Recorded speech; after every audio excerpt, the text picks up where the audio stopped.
राधे राधे, हरे कृष्णा। आप सभी का दिन शुभ हो।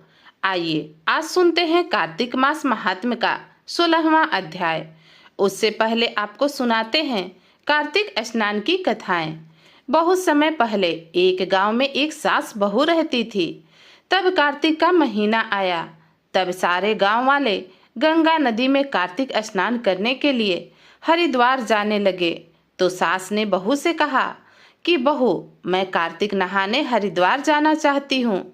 तब बहू बोली, सासू जी, मैं भी आपके साथ चलूंगी और कार्तिक स्नान करूंगी। सास ने बहू से कहा, अभी तो बहुत छोटी हो, तुम्हारी उम्र अभी नहीं है। अभी तुम मुझे कार्तिक नहाने जाने दो, तुम फिर कभी चले जाना। तुम घर में रहकर बाकी काम काज देखो, मैं अकेले ही जाना चाहती हूँ। ऐसा कहकर सास चली गई। तब बहू कुम्हार के पास गई। उसने 33 मिट्टी के कुंडे खरीद कर लाई और उसे छत पर रख दिया। बहू रात को कुंडे में पानी भरकर रखती और सुबह सुबह उठकर भोर में उस जल से नहाती और कहती, सास नहावे हरिद्वार में और बहू नहावे कुंडे में। हर हर गंगे, मन चंगा तो कठौती में गंगा। ऐसा कहते ही गंगा की जलधारा बहू के कुंडे में आ जाती। बहू नहाकर उस कुंडे को उल्टा करके रख देती। एक दिन जब सास हरिद्वार में गंगा नहा रही थी, तभी सास की नथ गंगा में गिर गई।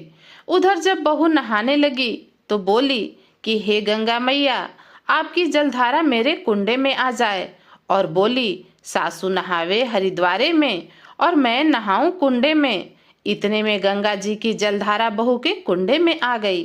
गंगा की जलधारा के साथ उसकी सास की नथ भी उस कुंडे में आ गई। बहू तो पहचान गई कि यह उसके सास की नथ है।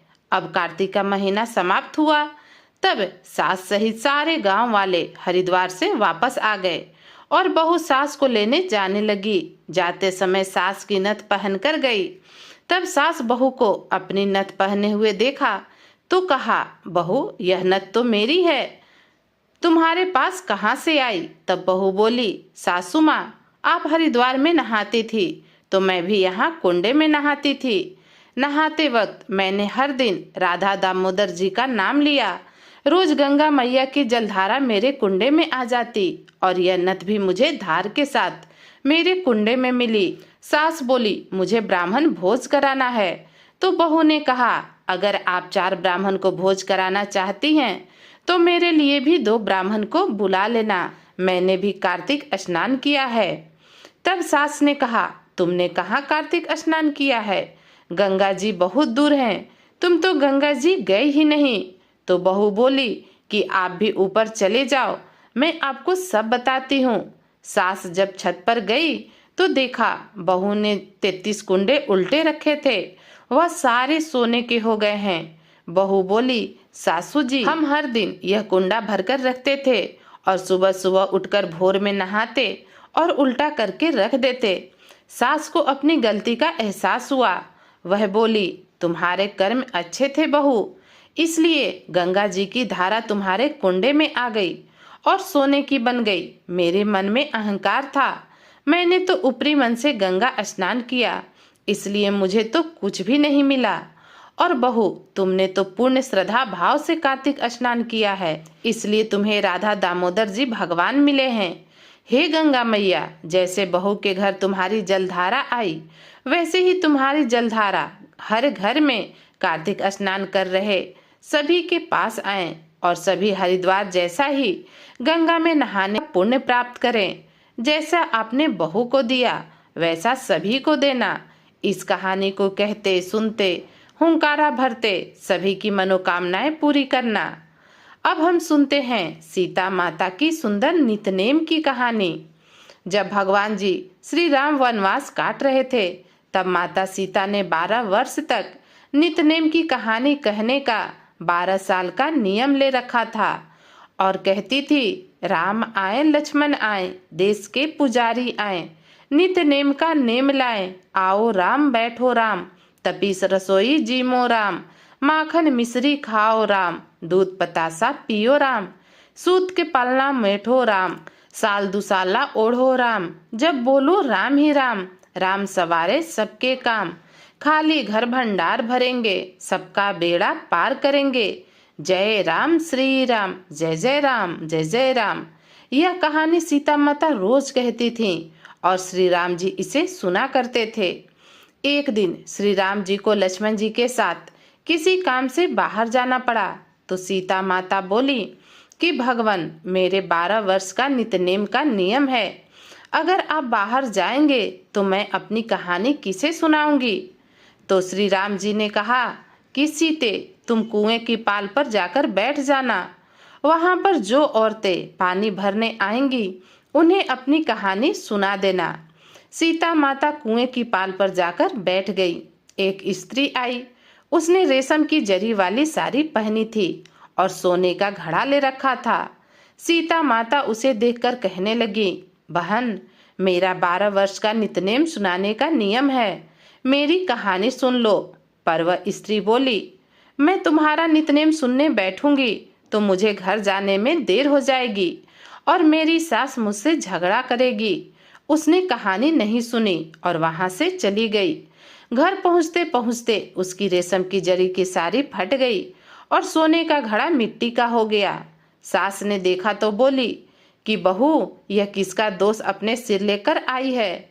बहू बोली, माताजी, मैं भी हैरान हूँ, यह कैसे हुआ।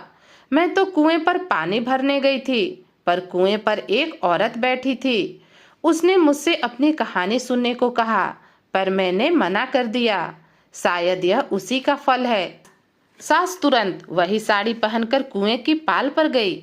सास को वहां सीता माता बैठी मिली और बोली, बहन, मेरी कहानी सुन लो। सास बोली, एक बार तो छोड़, मैं तो 4 बार तेरी कहानी सुनूंगी। अब सीता माता बड़ी प्रसन्न हुई और कहानी कहने लगी। वे कहने लगी, राम आए, लक्ष्मण आए, देश के पुजारी आए, नित्य नियम का नेम लाए। आओ राम, बैठो राम, तपी रसोई जीमो राम, माखन मिश्री खाओ राम, दूध बतासा पियो राम, सूत के पलना मोठो राम, साल दुसाला ओढ़ो राम। जब बोलो राम ही राम, राम सवारे सबके काम, खाली घर भंडार भरेंगे, सबका बेड़ा पार करेंगे। जय राम श्री राम, जय राम, जय जय राम। कहानी सुनकर सास बोली, बहन, कहानी तो बहुत अच्छी लगी। वो स्त्री उनके चरणों में गिर पड़ी और फिर अपने घर चली गई। उसकी साड़ी फिर से रेशम की जरी की बन गई और मिट्टी का घड़ा फिर से सोने का हो गया। घर पहुंची तो बहू बोली, सासू माँ, आपने यह कैसे किया। सास बोली, बहू, तू दोष लगाकर आई थी, मैं तेरा दोष उतार कर आ रही हूँ। वो स्त्री जो तुझे मिली थी वो सीता माता थी। वो पुराने से नया कर देती हैं, खाली घर में भंडार भर देती हैं, सभी इच्छाएं पूरी करती हैं। बहू बोली, ऐसी कहानी मुझे भी सुनाओ। सास ने वही कहानी बहू को सुना दी। कहानी सुनकर बहू बोली, माताजी, कहानी तो बहुत अच्छी है, इसे हम रोज कहा करेंगे। अब सास बहू रोज सवेरे उठकर कहानी कहती। एक दिन उनके घर पड़ोस की एक औरत आई और बोली, बहन, जरा सी आँच तो दे दो। सास बोली, आँच तो अभी हमने जलाई नहीं। पड़ोसन बोली, तुम तो सुबह 5 बजे उठ जाती हो, फिर करती क्या हो। तो सास बोली, सुबह उठकर हम सीता माता के नित्य नेम की कहानी कहते हैं। पड़ोसन बोली, यह कहानी मुझे भी सुना दो। तो सास ने कहानी सुनाया। राम आए, लक्ष्मण आए, देश के पुजारी आए, नित्य नियम का नेम लाए। आओ राम, बैठो राम, तपी रसोई जीमो राम, माखन मिश्री खाओ राम, दूध पतासा पियो राम, सूत के पलका मेठो राम, साल दुसाला ओढ़ो राम। जब बोलूं राम ही राम, राम सवारे सबके काम, खाली घर भंडार भरेंगे, सबका बेड़ा पार करेंगे। जय राम श्री राम, जय जय राम, जय जय राम। कहानी सुनकर पड़ोसन बोली, अब यह सीता माता के नित्यनेम की कहानी मैं भी रोज सुनूंगी। कहानी कहने से सीता माता ने पड़ोसन के घर भी अन्य धन से भर दिए। इस कहानी को कहते सुनते और हुंकारा भरते सभी के भंडारे भर जाते हैं। तो हे सीता माता, हे श्री राम जी, जैसे आपने सास बहू पड़ोसन के भंडारे भरा, वैसे आप सभी के भंडारे भरना, सभी को सुख और स्मृति देना। प्रेम से बोलिए सीता मैया की जय हो। अब आप आज का कार्तिक मास महात्म्य का अध्याय सुनिए। एक दिन महाराज पृथु ने नारद जी से पूछा कि हे देवर्षि नारद, समस्त गोपियों में राधा जी ही भगवान श्री कृष्ण को इतनी प्रिय क्यों हैं, तथा कार्तिक मास में भगवान श्री कृष्ण जी के साथ उनकी ही पूजा क्यों होती है। नारद जी ने कहा, हे राजन, पहले मनवंतर में पांचाल देश में प्राचीन विहि नाम का एक राजा था। उसने विष्णु भगवान का एक अत्यंत सुंदर और विशाल मंदिर बनवाया। उसमें नित्य प्रति विधि विधान से भगवान का पूजन हुआ करता था। उसी नगर की एक अति सुंदर स्त्री प्रेम में विवल होकर भगवान के सामने मोहक नृत्य किया करती थी। उसकी हर समय एकमात्र यही लालसा रहती कि वह किसी तरह भगवान के गले में बाहें डालकर नृत्य करे। एक दिन उसने अपना समस्त धन गरीबों में बांट दिया और भगवान के सम्मुख नाचते हुए अपने प्राण त्याग दिए। स्वर्ग में वह स्त्री चंद्रकृति नामक अत्यंत सुंदर देवांगना बनी। एक दिन वह दर्पण में अपना अद्भुत रूप लावण्य देखकर मन ही मन कहने लगी कि भगवान के अतिरिक्त अन्य कोई मेरा पति नहीं हो सकता। ऐसा विचार करके वह भगवान की छवि मन में धारण कर नृत्य करने लगी। कुछ समय बाद दैत्यों के आतंक से दुखी होकर समस्त देवता ब्रह्मा जी की शरण में गए। तब ब्रह्मा जी ने भगवान विष्णु के कृष्ण अवतार लेने का संपूर्ण वृतांत देवताओं को सुनाया और साथ ही उनको आज्ञा दी कि देवता ग्वाल बाल एवं देवांगनाएं गोपियों के रूप में जन्म लेकर भगवान की सेवा करें। देवांगना चंद्रकृति ब्रह्मा जी से प्रार्थना करती हुई बोली, हे पितामह, भगवान स्वयं मेरे साथ नाचे, मेरा पूर्व जन्म का यह मनोरथ पूर्ण करने की कृपा कीजिए। तब ब्रह्मा जी ने वरदान देते हुए कहा कि तुम नंदग्राम में वृषभान गोप के यहाँ राधा नाम से जन्म लेकर समस्त ब्रज गोपियों से अधिक भगवान को प्रिय होगी। उस समय भगवान तुम्हें अपने प्राणों से भी अधिक प्रिय समझेंगे तथा रासोत्सव में तुम उनके साथ नृत्य करोगी। इस प्रकार तुम्हारा मनोरथ पूर्ण होगा। ब्रह्मा जी के वरदान को पूर्ण करने के लिए श्री कृष्ण अवतार में भगवान ने राधा के साथ रासोत्सव में नृत्य किया और उन्हें अपने प्राणों से भी अधिक प्रिय माना। बोलो श्री राधा रानी की जय। महाराज पृथु ने नारद जी से पूछा कि हे देवर्षि, यम पंचक काल में दीपदान का क्या महत्व है और क्या विधान है, कृपया करके मुझको बतलाइए। तब नारद जी ने कहा कि हे राजन, कार्तिक मास के कृष्ण पक्ष की त्रयोदशी से शुक्ल पक्ष की द्वितीया तक 5 दिन यम पंचक कहलाते हैं। इन दिनों में धनतेरस की रात्रि को यमराज निमित्त दीप जलाने से यमराज प्रसन्न होते हैं और अकाल मृत्यु आदि नहीं होती। इसके अगले दिन कार्तिक कृष्ण चतुर्दशी को नरक चतुर्दशी भी कहा जाता है। इस दिन तिल का तेल, अपामार्ग तथा दुर्वा आदि लगाकर स्नान करना चाहिए। स्नान के बाद दक्षिण की ओर मुख करके जल में तिल मिलावें और यमराज को तर्पण करें। फिर सायंकाल ब्रह्मा, विष्णु, शिव तथा दुर्गा के मंदिरों में तथा वृक्ष, सभा, गौशाला, बगीचा, नदी, तालाब, कुआं, बावड़ी, गली, चौराहा, खेत, शमशान आदि में दीपक जलावें और रात्रि को श्री लक्ष्मी जी की पूजा करें। यदि शस्त्र से किसी की मृत्यु हुई हो तो उसके निमित्त भी चतुर्दशी को दीप दान करना चाहिए। इससे अक्षय पूर्ण फल प्राप्त होता है। इसके बाद कन्या, ब्रह्मचारी तथा तपस्वी को भोजन करावें। इससे यमलोक न जाकर शिवलोक की प्राप्ति होती है। कार्तिक की अमावस्या अर्थात दीपावली के दिन भी स्नान आदि से निवृत्त होकर पितरों का पूजन एवं श्राद्ध करके ब्राह्मणों को भोजन करावें। फिर सायंकाल घर में तुलसी के समीप देवस्थान, शमशान, नदी, पर्वत तथा गौशाला में दीप जलावें। तत्पश्चात लक्ष्मी जी की स्तुति करके उनको जगावें। जिस प्रकार पतिव्रता स्त्री अपने पति से पहले जागती है, उसी प्रकार लक्ष्मी जी भी भगवान से 12 दिन पहले जागती हैं। अमावस्या को दिन में बालक, वृद्ध तथा रोगियों को छोड़कर अन्य कोई भोजन ना करे। सायंकाल लक्ष्मी जी का पूजन करने के बाद ही भोजन करें। घर को फूल माला आदि से सजाकर सारे घर में दीपमाला करें। घर के सभी स्त्री पुरुष नवीन वस्त्र धारण करें और समस्त रात्रि लक्ष्मी जी के समक्ष नृत्य गीत आदि करके हर्षोल्लास से व्यतीत करें।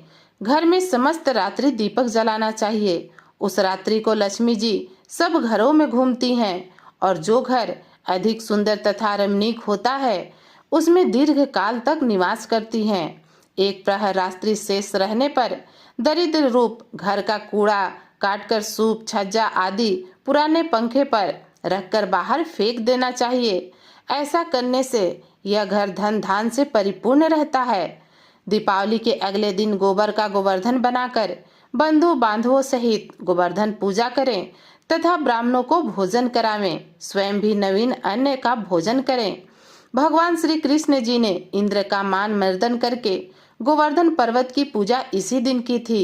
सायंकाल के समय गौ तथा वृषभ बैल की पूजा करें तथा अपने परिवार के भरण पोषण एवं रक्षा के लिए उनसे प्रार्थना करें।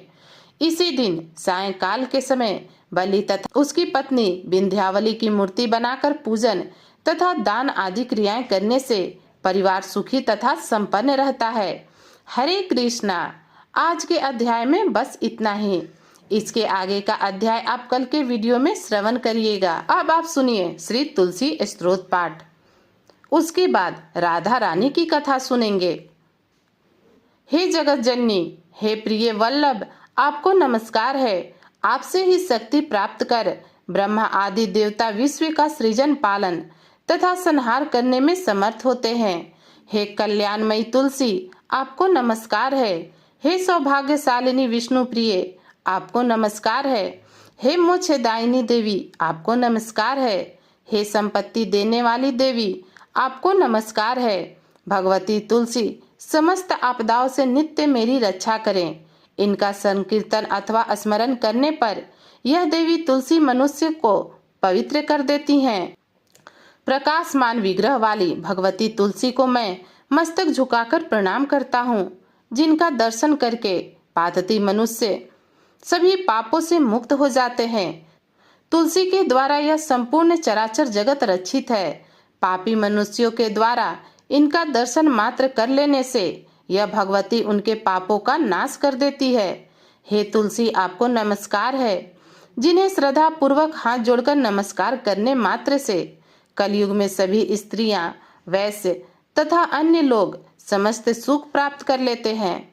इस पृथ्वी तल पर तुलसी से बढ़कर अन्य कोई देवता नहीं, जिनके द्वारा यह जगत उसी भांति पवित्र कर दिया गया है जैसे भगवान विष्णु के प्रति अनुराग भाव से कोई वैष्णव पवित्र हो जाता है। इस कलयुग में भगवान विष्णु के सिर पर अर्पित मनुष्य के श्रेष्ठ मस्तक पर सभी प्रकार के कल्याण साधन प्रतिष्ठित कर देता है। समस्त देवतागण तुलसी में निवास करते हैं। अतः लोक में मनुष्य को सभी देवताओं की पूजा करने के साथ ही तुलसी की आराधना करनी चाहिए। हे सब कुछ जानने वाली तुलसी, आपको नमस्कार है। हे विष्णु प्रिय, हे सर्व संपत्ति दायिनी, सभी पापों से हमारी रक्षा कीजिए।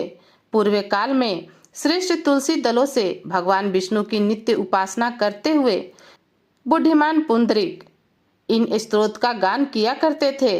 तुलसी श्री महालक्ष्मी, विद्या अविद्या, यशस्विनी, धर्मया, धर्मनना देवी, देवा मन प्रिया, लक्ष्मी प्रिय सखी, देवी धौ, भूमि अचला और चला। तुलसी के इन 16 नामों का संकीर्तन करने वाला मनुष्य शुद्ध भक्ति प्राप्त करता है और अंत में विष्णु लोक को प्राप्त कर लेता है। तुलसी भू, महालक्ष्मी, पद्मिनी, श्री तथा हरिप्रिया इन नामों से भी आप प्रसिद्ध हैं। लक्ष्मी की सखी, सौभाग्यशालिनी, पापों का नाश करने वाली, पुण्य देने वाली, नारद के द्वारा नमस्कृत तथा नारायण के मन को प्रिय लगने वाली, हे तुलसी, आपको नमस्कार है। प्रेम से बोलिए श्री तुलसी मैया की जय हो। अब श्रवण करते हैं राधा रानी की बहुत ही चमत्कारी और सुंदर कथा, क्योंकि राधा रानी के बिना श्री कृष्ण अधूरे हैं और श्री कृष्ण भगवान तभी प्रसन्न होते हैं जब राधा रानी की सुंदर कथाओं का रसपान करें। तो इसे पूरा अवश्य सुने। एक बार एक महात्मा किसी गांव के निकट आश्रम पर भागवत जी के साप्ताहिक कथा कह रहे थे। तीसरे दिन के वृतांत में वह कथा करते हुए बताने लगे कि अनेक प्रकार के लोग जो पाप कर्म करते हैं उन्हें अनेक प्रकार के नरकों में जाना पड़ता है, नरकों की आग में जलना पड़ता है। लेकिन एक उपाय है जिसके द्वारा नरकों में जाने से बचा जा सकता है। यदि कोई एक बार सच्चे हृदय से राधा रानी का नाम पुकार ले तो वह नरकों से उद्धार पा जाएगा। प्रिय भक्तों, वहीं पर एक भक्त थे जो रोज आकर सत्संग सुना करते थे। सत्संग समाप्ति के पश्चात वह महात्मा के चरणों में आकर बड़े जोर जोर से रोने लगे। तो महात्मा ने कहा कि अरे सेठ, क्यों रोते हो? तुम्हारा मन क्यों उदास है? तो सेठ जी रोते हुए कहने लगे कि हे भगवान, आपकी कृपा से मुझे सब कुछ प्राप्त हुआ, पर मेरे मन को बहुत चिंता सताती है। वह महात्मा कहने लगे कि कहिए, कौन सी चिंता सताती है? तो सेठ जी कहने लगे कि आज आपने भागवत कथा में नरकों का वर्णन किया है और वर्णन करते हुए बताया है कि जीवों को अनेक पापों से नरकों की प्राप्ति होती है, लेकिन एक उपाय है जिसके द्वारा नरकों में जाने से बचा जा सकता है। तो प्रभु, मैं आज आपकी शरण में हूँ। मैं रोज सत्संग सुनने के लिए आता हूँ। मेरे मन में यह विश्वास है कि आपकी कृपा से, भागवत कृपा से मेरा उद्धार हो ही जाएगा। लेकिन मेरा एक छोटा भाई है जिसकी उम्र 50 साल है। वह न तो सत्संग में जाता है और न ही परमात्मा पर विश्वास करता है और न ही प्रभु का नाम सिमरन करता है। तो हे महात्मा, उसका उद्धार कैसे होगा? मुझे उसकी बड़ी चिंता सताती है। मैं उसे बहुत बार समझाने का प्रयास करता हूँ कि इस संसार के नरकों से उद्धार पाना चाहते हो तो तुम भगवान के नाम का स्मरण किया करो। तब वह कहता है कि ऐसा करने से कुछ नहीं होता, तुम भी मत किया करो। मैं जितना आस्तिक हूँ, प्रभु के भक्ति के प्रति मेरी जितनी आस्था है वह उतना ही कट्टर नास्तिक है। तब महात्मा ने कहा कि हे भक्त, तुम क्यों चिंता करते हो? एक दिन तुम्हारे भाई का भी उद्धार हो जाएगा। तो प्रिय भक्तों, तो वह जो भक्त थे, सेठ जी रोते हुए कहने लगे कि हे महात्मा, उसका उद्धार कब होगा? आप जैसे महापुरुष हमारे गांव में आए, मुझे तो आप पर यकीन है, आप ही उसका उद्धार करा सकते हो। अब आप कैसे भी कृपा करके हमारे घर आइए और एक बार उसके मुख से श्री राधा नाम का उच्चारण करवाइए। तब सेठ जी की विनती सुनकर वह महात्मा कहने लगे, कल सत्संग की समाप्ति के पश्चात मैं आपके घर आऊंगा, उसे परमात्मा का स्मरण अवश्य कराऊंगा। दूसरा दिन हुआ तो सेठ अपने घर गया और महात्मा के आने का इंतजार करने लगा। जब आश्रम पर कथा समाप्त हुई तो महात्मा जी अपने वचन के अनुसार सेठ के घर पहुंच गए। जैसे ही घर पहुंचे, सेठ जी ने बड़े श्रद्धा भाव से संतों का स्वागत किया। उन्होंने अपने भाई को बुलाकर कहा कि हमारे घर पर महात्मा जी पधारे हैं, उनके दर्शन कर लो। वह अंदर से बैठे बैठे कहने लगा, मुझे ना तो किसी महात्मा से मिलना है और ना ही मेरी भगवान से मिलने की इच्छा है। तुम ही उनकी सेवा करो, उनका पेट भरो। जब महात्मा ने यह वचन सुने तो सेठ जी रोते हुए कहने लगे कि हे महात्मा, आपने देखा, आपके आते ही यह आपका अपमान कर रहा है। तो महात्मा जी कहने लगे कि सेठ जी, आप इस बात का बिल्कुल ख्याल मत कीजिए, सब कुछ अच्छा हो जाएगा। अब सेठ जी को दिलासा दिलाते हुए महात्मा जी पलंग से उतरे और उनके भाई के कमरे में गए। उसके कंधों पर हाथ रखकर कहने लगे, बताओ आज तक कितना कमाया? तो महात्मा जी को अपने नजदीक देखकर सेठ का भाई कहने लगा, अपना हाथ मेरे कंधे से हटाओ। ना मैं तो महात्मा को मानता हूँ और ना ही किसी भगवान को मानता हूँ। लोग जितने आस्तिक होते हैं, मैं उतना ही नास्तिक हूँ। भगवान को मैं बिल्कुल भी नहीं मानता। आप मेरे नजदीक क्यों आए हो? तो महात्मा जी कहने लगे कि मैं तो अपना काम करने आया हूँ। महात्माओं का काम होता है लोगों का उद्धार करना। आज तुम्हारे उद्धार का काम मुझे मिला है तो अवश्य ही करके जाऊंगा। वो सेठ का बड़ा भाई बड़ा ही कट्टर था। वह कहने लगा कि आपको किसी का भी उद्धार करना हो कर लीजिए, पर मेरा उद्धार तो आप नहीं कर सकते। मैं कुछ भी नहीं करने वाला हूँ। तो सेठ जी के भाई को देखकर महात्मा जी मुस्कुराकर कहने लगे कि एक बार राधे राधे बोल दो। तो सेठ जी का भाई कहने लगा कि मैं नहीं बोलूंगा। तो महात्मा जी ने फिर कहा, राधे राधे बोल दो। वो कहने लगा, नहीं बोलूंगा। फिर महात्मा जी ने तीसरी बार उससे कहा कि राधे राधे बोलो, तो वो कहने लगा, मैंने कहा ना कि मैं नहीं बोलूंगा। तो महात्मा जी सेठ जी के पास आए और कहने लगे कि अब आपने मेरे ऊपर यह जिम्मा सौंपा है, तो मैं जैसा करूंगा आप बीच में नहीं आना। आप सारे परिवार वाले बाहर जाकर बैठ जाओ, जब मैं आपको बुलाऊं तभी आना। एक भी परिवार वाला इस कक्ष में मेरे बुलाने से पहले ना आए। इस प्रकार सेठ जी अपने परिवार सहित बाहर आकर बैठ गए। अब कक्ष में केवल महात्मा जी और सेठ जी का भाई था। महात्मा जी पुनः प्रेम से कहा, अरे भैया, एक बार तो राधे राधे बोल दो। वह कहने लगा, मैंने आपसे मना किया है कि मैं नहीं कहूँगा, क्योंकि मैं भगवान को नहीं मानता। तो महात्मा जी ने पुनः उसे प्रेम से हंसते हुए कहने लगे कि जितने तुम कट्टर नास्तिक हो, मैं उतना ही आस्तिक हूँ। अगर मैंने निश्चय कर लिया है कि तुम्हारे मुख से राधा नाम सुनकर ही जाऊंगा, और पक्का समझ लेना कि तुम्हारे मुख से राधा नाम निकलेगा। तो वह कहने लगा कि आप कितना भी प्रयास कर लो, लेकिन मेरे मुंह से यह नाम एक बार भी नहीं निकलेगा। अब संत महापुरुष तो बड़े ही दयालु होते हैं, पर लीला मात्र उन्होंने क्या किया। उन्होंने सेठ के भाई का हाथ पकड़ा और हाथ पकड़ के जोर से घुमाने लगे। अब सेठ का भाई 50 साल का था, वृद्धा अवस्था तो थी ही, तो महात्मा जी भी वृद्ध थे, पर संतों के अंदर भक्ति का तेज होता है। उन्होंने जोर से उनके भाई का हाथ घुमाया और हाथ घुमाकर फिर से उसे कहने लगे, कहो राधे राधे। वो कहने लगा, नहीं कहूंगा। अब तो महात्मा जी पूरे जोर से हाथ घुमाकर सेठ जी के भाई को जमीन पर पटक दिया और खुद उसके पेट पर चढ़कर बैठ गए। और महात्मा जी फिर से कहने लगे कि बोलो राधे राधे। वह फिर कहने लगा, नहीं कहूंगा। अब तो महात्मा जी ने उसके दोनों हाथ पकड़कर उसके पैरों को बांध दिया और कहने लगे, कहो राधे राधे। अब ऐसी अवस्था में वह सोचने लगा कि यह महात्मा तो मुझे मार ही देंगे। तब उसने बिना इच्छा के एक बार ऐसे ही कह दिया, राधे राधे। जैसे ही उसने राधे राधे कहा, महात्मा जी ने उसके हाथ पैर खोल दिए, उसके बंधनों को छोड़कर बाहर आकर कहने लगे, सेठ जी, आपका भी कल्याण हो गया और आपके भाई का भी कल्याण हो गया। तो सेठ जी कहने लगे, अंदर से बहुत तेज आवाजें आ रही थी। तब महात्मा जी ने कहा, आपने काम ही ऐसा दिया था। आपने कहा था वह नास्तिक है, कभी कुछ बोलता नहीं। आज आपके भाई ने राधे राधे नाम का उच्चारण किया है, अब उसका कल्याण हो गया। अब मैं जाता हूँ, कल से पुनः मेरी कथा है।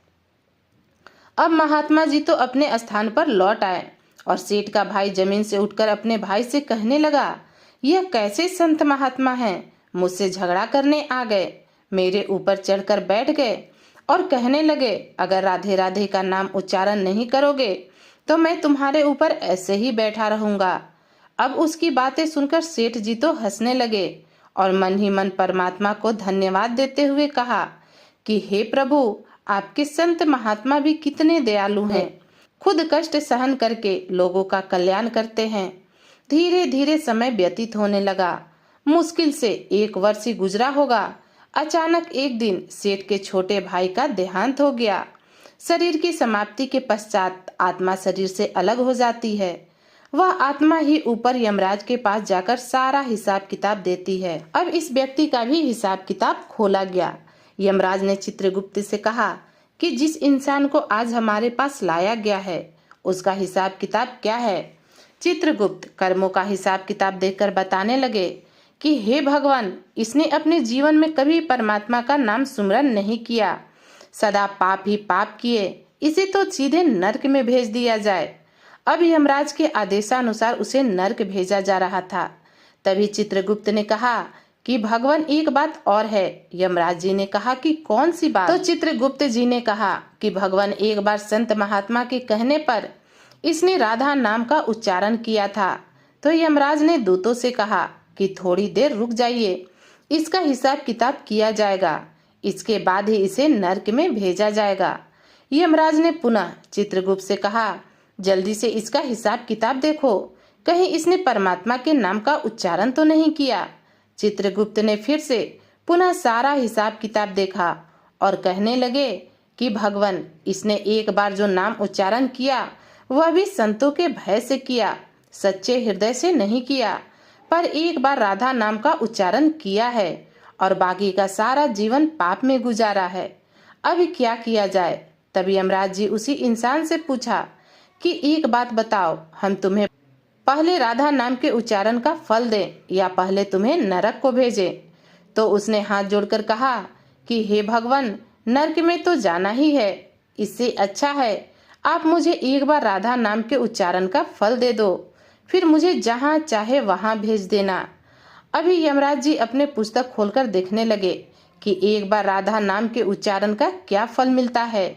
उन्होंने सारी पुस्तक खोल दी पर उन्हें कहीं फल दिखाई नहीं दिया। तब वह विचार करने लगे कि एक बार राधा नाम उच्चारण करने का फल तो मुझे नहीं मिला। तब वह अपनी शंका के निवारण के लिए उस भक्त को अपने साथ लेकर स्वर्ग लोक में आए। स्वर्ग में आकर यमराज ने इंद्रदेव से कहा कि हे इंद्रदेव, मुझे बताइए कि एक बार राधा नाम के उच्चारण का क्या फल मिलता है। तब इंद्रदेव ने बहुत प्रयास किया परंतु उन्हें भी इस फल का पता नहीं चला।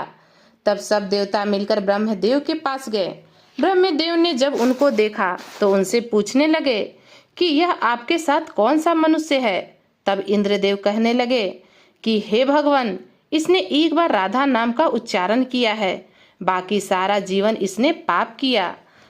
हमें तो पता नहीं कि एक बार राधा नाम के उच्चारण का क्या फल है, इसलिए हम आपके पास आए हैं। तब ब्रह्मा जी ने भी बड़ा प्रयास किया कि राधा नाम के उच्चारण का क्या फल है, परंतु उन्हें भी पता नहीं चला। तब ब्रह्मदेव कहने लगे कि हम सब मिलकर इसे अपने साथ ले जाकर भगवान शंकर के पास चलते हैं। तब वह सभी भगवान शंकर जी के पास पहुंच गए और भगवान शंकर से प्रार्थना करने लगे कि हे महादेव, इस इंसान ने सारा जीवन पाप में गुजारा, बस एक बार संतों के कहने पर राधा नाम का उच्चारण किया। अब आप ही बताइए कि एक बार राधा नाम के उच्चारण का क्या फल मिलता है। तब महादेव ने भी बड़ा प्रयास किया, फिर भी वह राधा नाम की महिमा को नहीं बता सके। फिर भगवान शंकर ने कहा, हमें भगवान श्री कृष्ण के पास चलना पड़ेगा।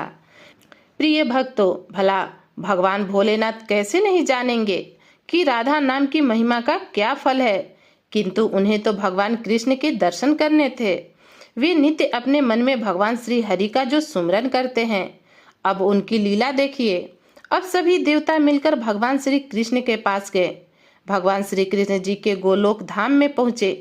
गोलोक धाम में भगवान श्री कृष्ण राधा जी के साथ अपने आसन पर विराजमान थे।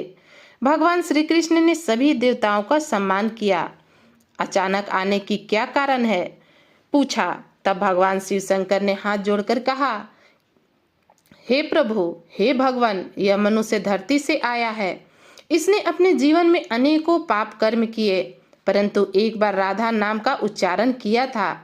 यमराज जी पता नहीं कर सके कि यह एक बार राधा नाम के उच्चारण का क्या फल है। तब उसकी जानकारी लेने के लिए इंद्र के पास से ब्रह्मलोक से मेरे पास आए और हम सब मिलकर यहाँ आपसे जानने के लिए आए हैं कि एक बार राधा नाम का उच्चारण का क्या फल हो सकता है। तब इस प्रकार की बातें चल रही थी। तभी श्री कृष्ण जी के पास बैठी राधा रानी बड़ी जोर से हंसने लगी। तब श्री कृष्ण जी ने कहा कि हे राधिका, क्यों हंसती हो? तब राधा रानी कहने लगी कि हे भगवान, यह अभी तक राधा नाम का महत्व नहीं समझ सके। तब भगवान शंकर जी कहने लगे कि हे महारानी, राधिका के नाम का क्या असर है, आप हमें बताइए। तब राधा रानी कहने लगी कि हे भगवान, आप खुद ही सोचिए। इस व्यक्ति ने एक बार राधा का नाम जपा और एक बार जप करके वह स्वर्ग लोक की सैर करके ब्रह्म लोक में आया। ब्रह्म लोक से यह महादेव के लोक में आया। फिर उसके पश्चात यह यहाँ पधारा और इसे साक्षात प्रभु के और मेरे दर्शन हुए और यहाँ आकर मेरे दर्शन और श्री कृष्ण का पूजन कर रहा। इससे अधिक राधा नाम का और क्या फल हो सकता है? जब राधा जी ने इस प्रकार एक बार राधा नाम का पूरा महत्व बताया तो यमराज कहने लगे, यह तो बड़ा अनंत फल है। जो व्यक्ति नरकों में जाने वाला था वह एक बार राधा नाम के उच्चारण से सब लोकों की यात्रा करके भगवान श्री कृष्ण और राधा रानी के चरणों में उपस्थित हो गया। इससे अधिक फल क्या हो सकता है। तभी फिर से यमराज कहने लगे कि हे भगवान, क्या अब इसे नरक को जाने की आवश्यकता नहीं। तब भगवान श्री कृष्ण कहने लगे कि धर्मराज, जिसने एक बार राधा रानी के चरणों का दर्शन कर लिया हो वह तो कभी नरकों में जा ही नहीं सकता। तब वह भक्त जो राधा रानी के दर्शन कर रहा था कहने लगा कि हे महारानी, हे राधिका रानी, मैंने तो संत महात्मा के भय में आकर आपके नाम का उच्चारण किया था, परंतु जो सच्चे हृदय से आपके नाम का उच्चारण करते हैं उन्हें तो जीवन में कोई भय होगा ही नहीं। वह नरक तो क्या, यमराज का मुख भी नहीं देखेगा, वह तो सीधा आपके चरणों में ही समा जाएंगे। तो प्रिय भक्तों, इतना महत्व है एक बार राधा नाम के उच्चारण का, तो सच्चे हृदय से एक बार इस प्रकार से कह दीजिए, राधे राधे। राधा नाम का उच्चारण करने से ही परमात्मा का दर्शन हो जाता है।